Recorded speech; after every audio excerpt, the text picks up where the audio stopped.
This is a BBE, big beautiful episode. She thick. Damn, boy.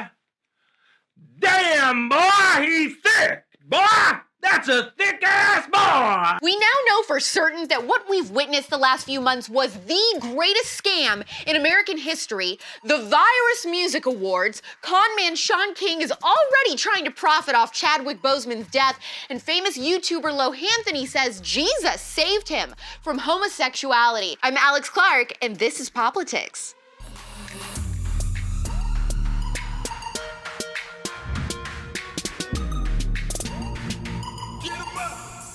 6%. 6%. It was a scamdemic, folks. The greatest lie in American history. All right, that's gotta be true, right? All right, let's go with that one. What am I talking about? I'm talking about how the CDC quietly admitted that out of over 160,000 deaths in CDC data that they were saying was due to corona, only 6% of them actually were. What that means is only about 9,700 deaths were strictly because of COVID-19. The other 94% of people died because they had corona in addition to underlying issues or a supplemental medical condition. Man, quit playing with me, man. No, for real, don't play like that.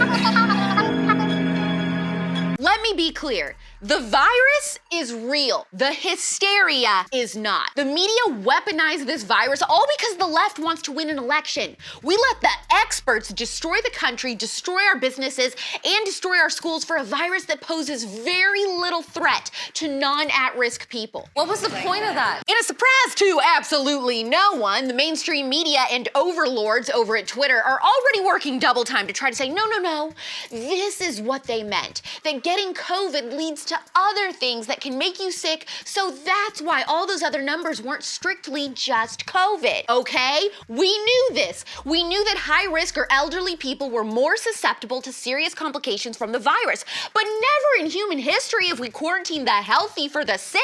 Keeping schools closed and the economy shut down isn't about saving lives at this point. It's about dismantling them so that you're peak miserable, peak unhappy, and peak angry going into the election. You'll pay for this. But here's the thing. If your state is still shut down, it's not the federal government who has anything to do with that. It is your governor. We have this little thing called federalism, which is a form of government where powers that are not delegated to or forbidden by the federal government are reserved for the states and the people.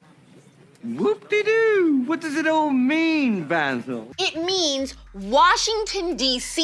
is not shutting down your state. Your state government is. So if you're feeling unhappy and miserable, that is who you should be taking it out on at the polls. A lot of people don't realize this, but your local government has way more impact on your daily life than a president ever will. Things just went from worse to worse. Find out who your mayor is, pay attention to your state legislature and your governor and who they are and what they're doing. And if your state is still acting like this is Armageddon, even with this new information, it is not because they're scared about your health. It is because they're being bullied by special interest groups, the mob, and the media to keep you jailed like rats in a cage for ulterior political motives. You've been manipulating all of us. I did watch the VMAs Sunday night, and things have just gotten so weird. And I don't mean the type of weird we're used to from the VMAs. These weren't the Video Music Awards. They were the Virus Music Awards. Most of the performances were pre-recorded. Everything was digital. Like, it was all green screen with a fake audience and fake crowd noises. It was eerie, spoopy. We are all over New York City tonight, from Brooklyn and the Bronx to the center of it all, the world-famous Empire State Building, right here in the heart of Manhattan. Here's the skinny. It was basically the Lady Gaga award. She won almost everything, and at one point, I thought she was gonna accidentally give us a Janet Jackson moment. Hooah! Galaxy, I'm about to fly. It was pretty low-key on political jabs. I expected a lot more, especially so close to the election, but there really wasn't much. The only thing I heard was several calls to action about voting in general, which I thought was interesting because, like, do you want us to vote if we're conservative? Or when you say please go vote, do you mean only the people who think like you do? Hey, I doubt it. The biggest virtue signaling moment was The Weeknd demanding justice for Breonna Taylor and Jacob Blake. Hard to celebrate, so I'm gonna say justice for Jacob Blake and justice for Breonna Taylor. Thank you. Jacob Blake, an alleged rapist. I remember when Me Too and Time's Up were uttered at every single award show like a year ago. Where are those people now? Imagine being this girl who Jacob Blake allegedly sexually assaulted. You have to call 911 on him because he shows up to your house breaking a restraining order, and then a week later you turn on the TV, you check your Instagram, you check your Twitter, and every single celebrity and athlete is saying your rapist's name and demanding justice for him, glorifying him, and defending him. That's not right. Oh my gosh, I think everyone's heart broke over the weekend when we heard the shocking news that Black Panther star Chadwick Boseman passed away after a private 4-year battle with colon cancer. Even when he was dying from his own illness, he went and visited terminally ill kids in hospitals. No one knew that this was going on with him, except I'm assuming his close friends and family. And so we have this incredible man taken from us way too soon, and this shouldn't have shocked me the way that it did, but before this poor man's body was even cold, the ultimate con artist of the Black community, Shaun King, was trying to use his death to make money. What the?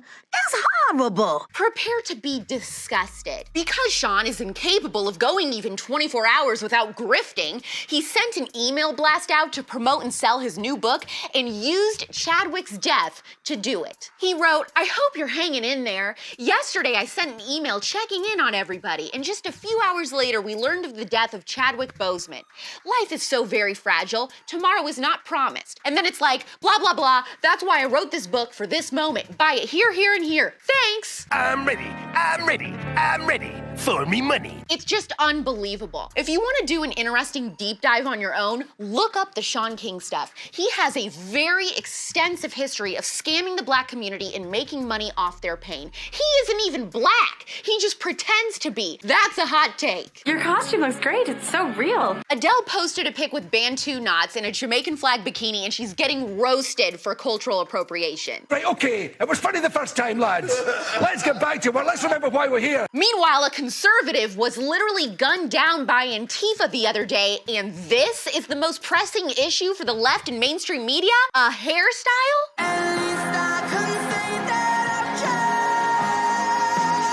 Like this guy who tweeted, "Americans took it upon themselves to collectively be outraged on behalf of Jamaicans and Africans because Adele wore a Jamaican flag bikini top and African Bantu knots on her head. Adele, thank you for representing the Bantu culture. Love, Africans." Anyone else think this is gonna be Adele when she sets fire to the rain in Jamaica?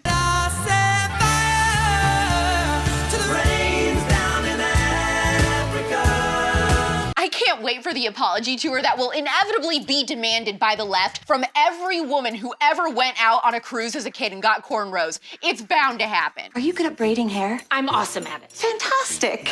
Per usual, it's mostly white American liberals freaking out about cultural appropriation because they think they are the custodians to Black people and Black culture, apparently. They think that they have some special insight to Black people's thoughts and feelings on any given situation, when in reality, people that are actually a part of that culture a lot of times love seeing their heritage being appreciated. White libs out here acting like they can read the minds of Jamaican people or something. Jamaican me crazy! You can read minds.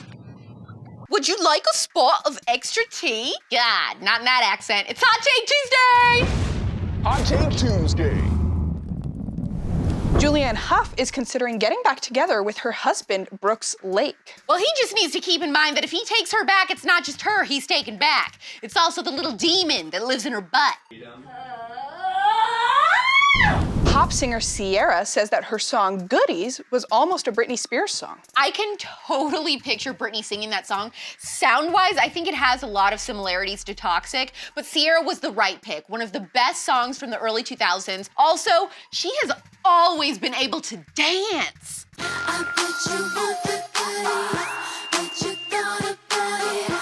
You know the famous gay YouTuber and Viner Lohanthony? Donuts, pumpkin, Blueberry. glaze, chocolate. My family is here. He says that he has found Jesus and completely changed his life. He says after he was saved that he cut out all of his sinful behavior, including his sexuality, and that now he's celibate. But it's not ultimate freedom, because even when I was pursuing my same-sex attraction, I felt this impending force against me that wouldn't allow me to feel fulfilled within that relationship.